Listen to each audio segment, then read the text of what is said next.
साथीहरू नमस्ते, वेलकम छ मेरो न्यू भिडियोमा।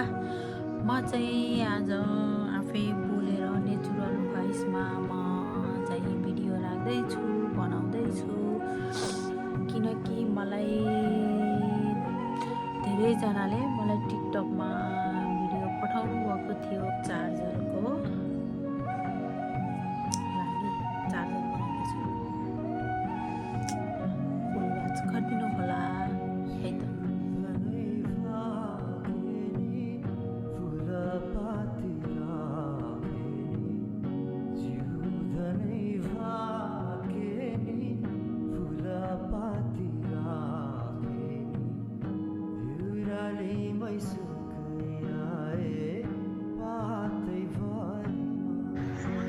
ल साथीहरू हेर्नु त